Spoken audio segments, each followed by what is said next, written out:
ក្បាច់ដៅរបស់អ្នកក្លាហានអាចនិយាយថាឈានដល់កម្រិតកំពូលហើយមើលទៅពិភពគុណក្នុងពេលបច្ចុប្បន្ននេះមានតែលោកម្ចាស់យិនដែលមានសមត្ថភាពប្រកួតវិជាគុណជាមួយនឹងគាត់អូយនិយាយដូចផោមហិតមិនកើតទេទៅណែអ្នកកំឡោះវងជង្គង់នឹងក្របអុកសខ្មៅគឺប្រហាប់ប្រហែលគ្នាអាចចាត់ទុកថាជាកំពូលអ្នកគុណនិយមប្រកែកដែរតើឯងឈ្នះគេយ៉ាងម៉េចដោយសារខ្ញុំមានរបួសខាងក្នុងបាត់បង់កម្លាំងធាតុដូច្នេះដាក់អរូបលើខ្សែពុនរបស់លោកម្ចាស់គឺគ្មានប្រសិទ្ធភាពចំពោះខ្ញុំទេអូឡនណាមកអ្នកកំឡោះតើអាចឲ្យយើងមើលក្បាច់ដៃរបស់ឯងផងបានដែរទេ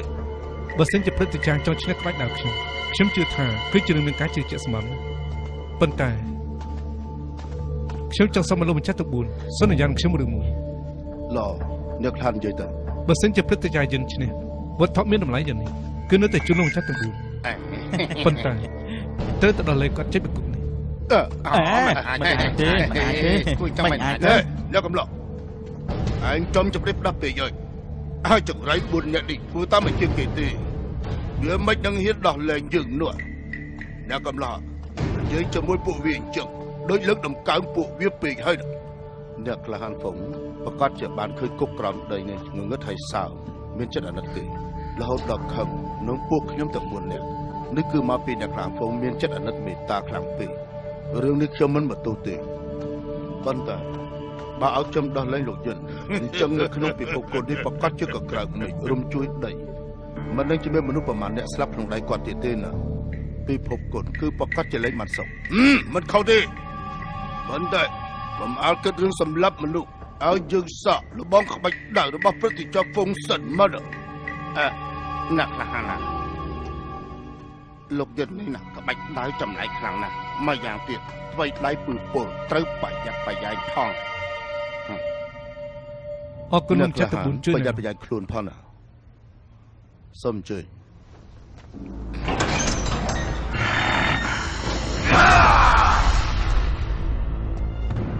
ប្រយ័ត្នគាត់ខាងវិជាលោក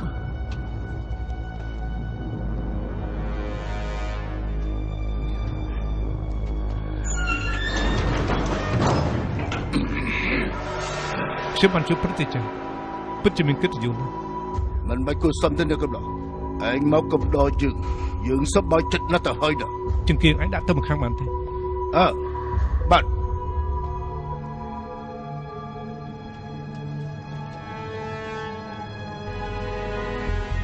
ថ្ងៃនេះចាត់ទុកថាពួកឯងទាំង4សំណាងហើយណាយើងឲ្យពួកឯងឃើញស្នៀតខ្លាំងរបស់យើងអ្នកកំឡោះឃើញដាក់ដៃជើងរបស់យើងជប់ច្បាស់ឯងមិនអាចឈ្នះយើងបានទេទួលឡោះ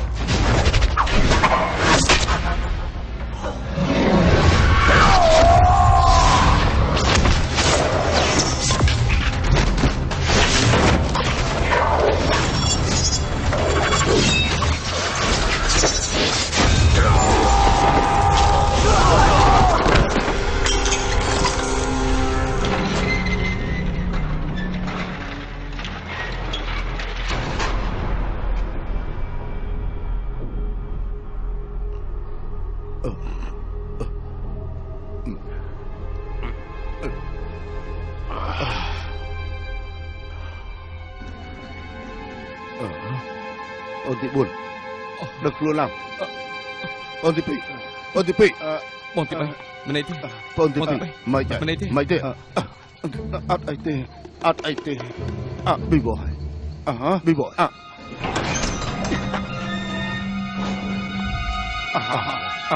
ត់អីទេបាត់វាហើយវានឹងមានរឿងធំហើយសំនឹងហើយឯណាអ្នកខ្លានហ្វុងនឹងអ្នកខ្លានហ្វុងទៅណាហើយណាឯណាអ្នកខ្លានហ្វុងទៅណាបាត់ហើយណាអញឡើងវិញហើយបងធំមកណោះ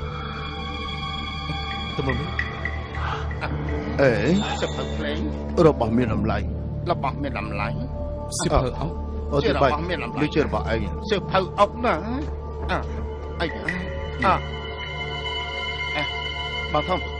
ត្រៃនោះមានសរសេរអក្សរទៀតណោះឃើញខ្ញុំប្រកួតចាញ់ហើយហ៊ានលេងហ៊ានចាញ់ទុករបស់ភ្នាល់ថ្ងៃក្រោយជួបគ្នាអ្នកក្លាហានហ្វុងទៅបាត់ហើយណា ទៅបាត់ហើយ ទៅហើយគេទុករបស់មានតម្លៃទាំងអស់នេះនៅនេះហើយទៅ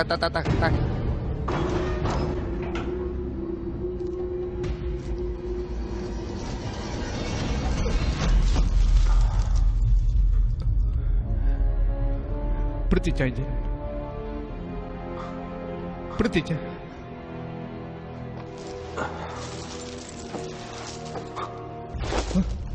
ហេតុអីបានចាក់សោខ្ញុំចឹងហេតុអីបានចាក់សោខ្ញុំចឹងហេតុអីបានចាក់សោខ្ញុំចឹងលេងខ្ញុំឬក៏ពុកដល់លេងគាត់ហើយយកខ្ញុំមកជំនួសវិញជឿអិនមានគ្រោះថ្នាក់ឬអត់លេងខ្ញុំលេង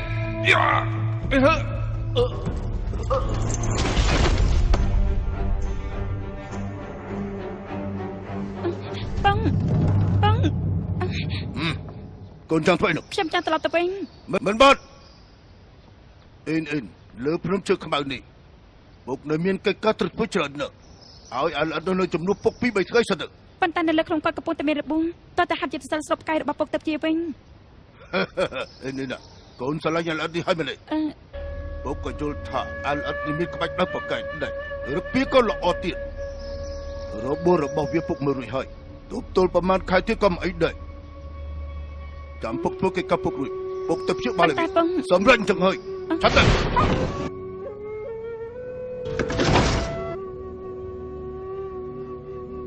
នេះលេងខ្ញុំឮទេលេងខ្ញុំមិនត្រូវការចំណុចទាំងអស់នេះទេលេងខ្ញុំទៅ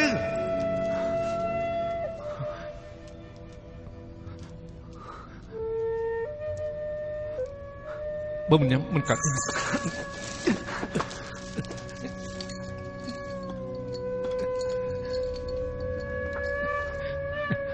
ពួកអាចចង្រៃនេះ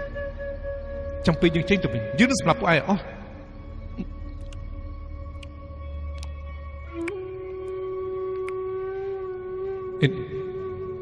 តែនេះជាអ្នកណាឬមួយក៏នេះជាអ្នកខ្លាំងជាលោកយាយនៅផ្ទះរសេខៀវអញ្ចឹងមិនបានជិតនាងតង់ហ្វាំដល់មកតាមផ្លូវជាមួយខ្ញុំរហូតរឿងនេះខ្ញុំពិតជាគិតមិនយល់ទេនាងតង់ហ្វាំនាងសត្វតបាត់ខ្លួនតែនាងនៅនេះ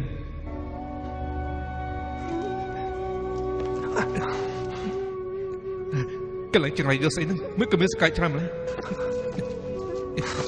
របស់ស្លាប់អីអាសកាយចង្រៃនេះយើងរឹកកកាអីចេញមកអូអាចង្រៃអាសចង្រៃអីចេញមក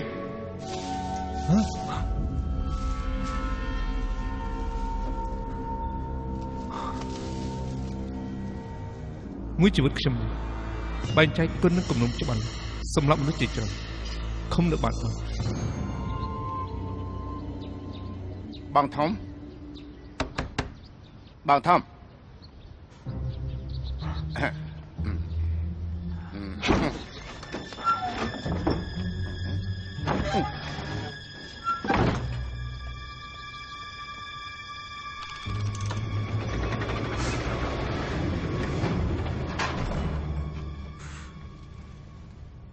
អិនតកូយិនរឿងច្បាស់យិនក៏តកូយិនតែពួកគេមានទំនាក់ទំនងអីខ្ញុំមិនសន្ទុកខ្លឹមសារសំខាន់នៃយុទ្ធសាស្ត្រនេះឡើយគ្មានចំនួនក្រោយហាត់ទៅមានសមត្ថភាពដើរគ្រប់ទីកន្លែងខ្ញុំស្លាប់កំសាប់ស៊ូយិនមិនសិនសំដីធ្លន់ណាមានសមត្ថភាពដើរគ្រប់ទីកន្លែងវាជាគុណខ្លាំងកាយស្អីបើបកាយមែនហ្នឹងមិនក៏ត្រូវឃុំនៅកន្លែងហ្នឹង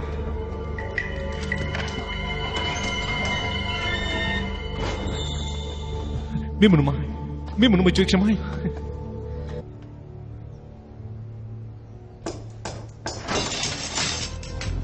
លោកយិនណា ខ្ញុំគឺក្របសក់ខ្នៅណាថ្ងៃនេះគឺថ្ងៃមកកើតខ្ញុំមកទៀតហើយ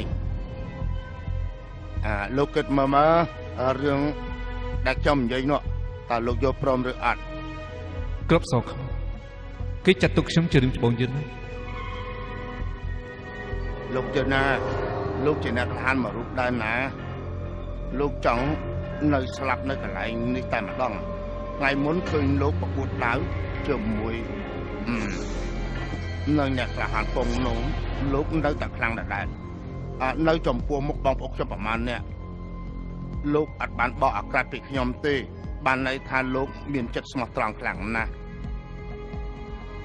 វិជាគុណបកាយបើចេញទៅក្រៅមែនមេឃធំដីធំមិនថាស្រីឬប្រុសទេលោកចង់សម្លាប់អ្នកណាគឺសម្លាប់អ្នកនោះបានហើយតើសប្បាយចិត្តទេឲ្យតែលោកយកព្រមនឹងសំណុំពររបស់ខ្ញុំ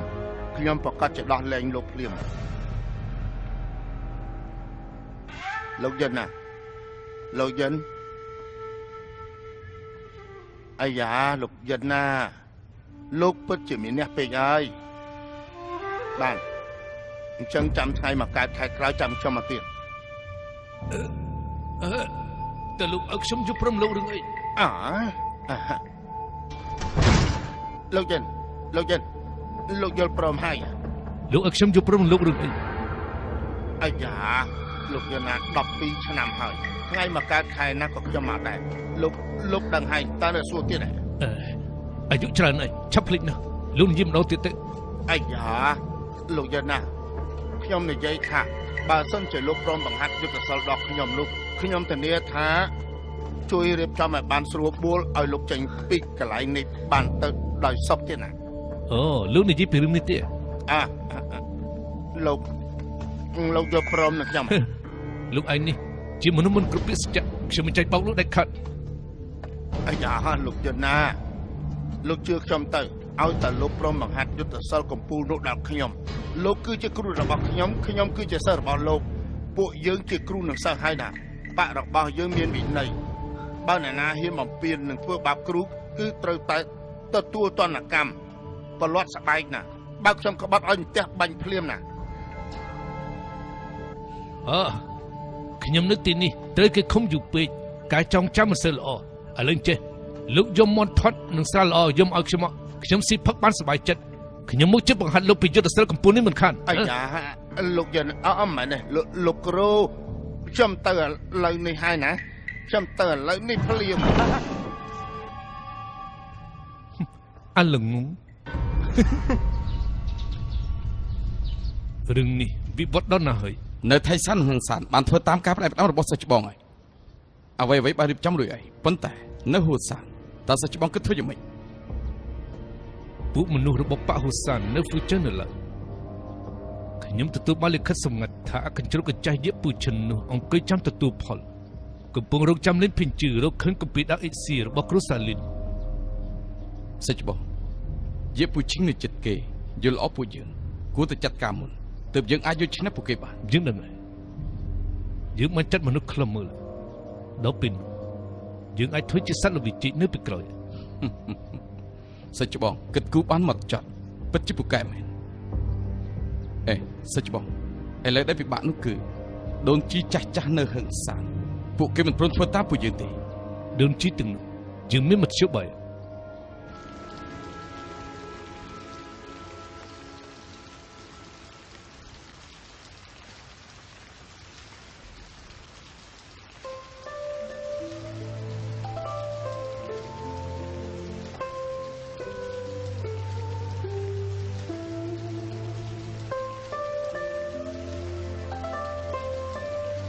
អេលីនសាប់អូន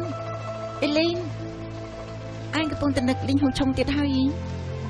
ក្រែងខ្ញុំបាននិយាយប្រាប់អញឲ្យថាតាំងចិត្តឲ្យស្ងប់ឯងមកក៏ឯងនៅស្មុគស្មាញឬមនោសញ្ចេតនាទៀត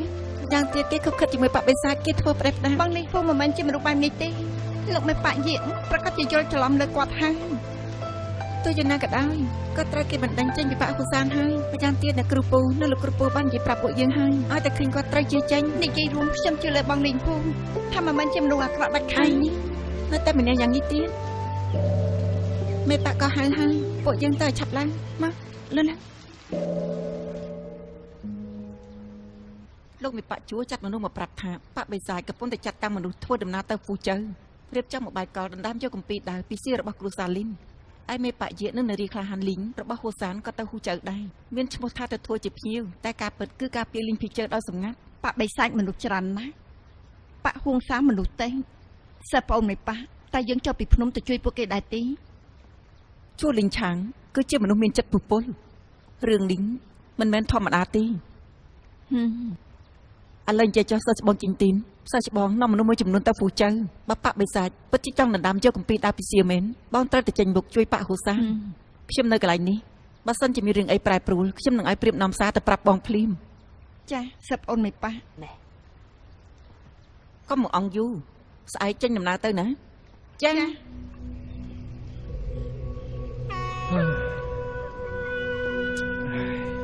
មើលក៏ក្របសក់ខ្មៅនឹងបន្តមកទៀតនោះខ្ញុំឃ្លានសឹងស្លាប់ទៅហើយមែនហើយបើសិនជាគេមកខ្ញុំយកកំពីអីបង្ហាត់គេទៅ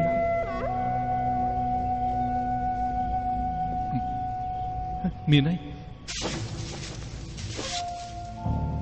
ត្រូវតែធ្វើតាមធានដូចជាហឹបទៅទេថិតថេរដូចជ្រុះភ្នំហឹបទៅទេអាចដាក់អីវ៉ាន់ជ្រុះអាចដាក់ទឹកបើមានដង្ហើមនឹងខាងក្នុងត្រូវរំសាយទៅតាមចិត្តចូលមិនអាចទេតាមធម្មតាលោកគ្រូបង្ហាត់ខ្ញុំពីកម្លាំងធាតុសិតតែចំហាយសម្រុតទៅតាមធាតុដង្ហើមឡើងចិត្តល្អទឹកកម្លាំងធាតុខ្លះប្រការប៉ុន្តែរូបមន្តនេះបែរជាបរិញ្ញាយើងថានៅក្នុងតានធានអត់មានដង្ហើមខាងក្នុងបើមានដង្ហើមខាងក្នុងទេកម្លាំងធាតុមកដល់របៀបនេះហើយយឺតអ៊ុសិននេះ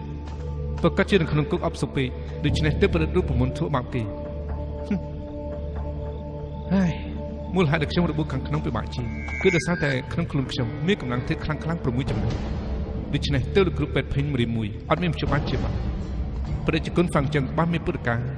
មានតែធ្វើអីចិនទេទើបអាចបន្សាកម្លាំងធាតុនៅក្នុងខ្លួនខ្ញុំបានហើយកំសត់អីមិនខ្ញុំនៅបង្ខើពួកគេទាំងអស់នោះសិតតែខ្លាចបាត់បង់កម្លាំងធាតុប៉ុន្តែខ្ញុំអត់ខ្លាចទេខ្ញុំមានកម្លាំងធាតុតាំងពីដើមមកត្រូវ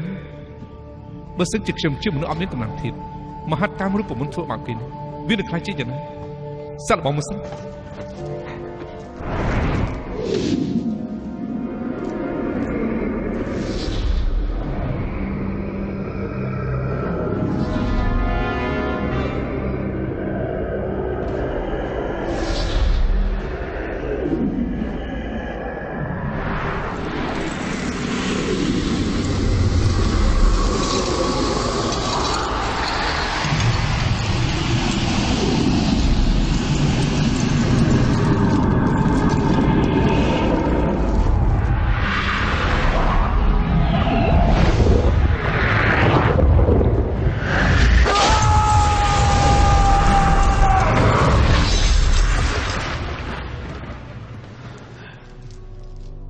មានអារម្មណ៍ចម្លែកហេក្របសខ្មៅថោកទៀតយើងនឹងយករូបមន្តធ្វើបាបគេនេះទៅបង្ហាត់ឯទឹកមកចាំមើលឯងនឹងខ្លាចទៅជាយ៉ាងម៉េចបងទី2បងធំបងទី2តើបងចង់ទៅឆ្ងាយលោកមេប៉ាតុងហ្វាំងបាត់ខ្លួនហើយបងទទួលបញ្ជាទៅភ្នំឈើខ្មៅមែនហើយណែឯងនៅប្អូនទី3ទី4ត្រូវមើលទីនេះឲ្យបានស្រួលបួកុំឲ្យថតធ្លុយបាទបងធំបើអញ្ចឹងបងទៅហើយមិនបានជួបទេហើយ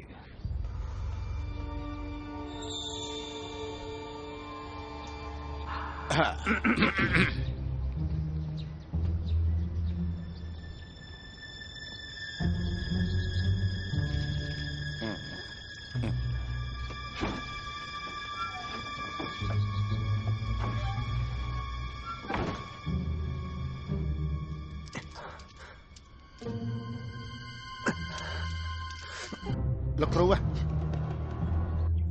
ខ្ញុំគឺក្របសខ្មៅណាខ្ញុំយកមន់ធាត់នៅស្រាល្អមកហើយលោកគ្រូកុំឲ្យខឹងណាបងធំរបស់ខ្ញុំថ្ងៃនេះមានការចេញទៅក្រៅហើយខ្ញុំមានពេលយករបស់ល្អមកសូមលោកគ្រូកុំឲ្យប្រកាន់អាសោះបងអើយ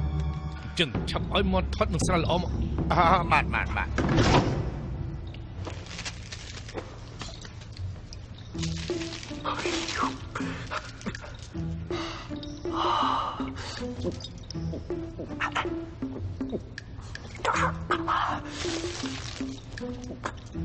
លោកគ្រូ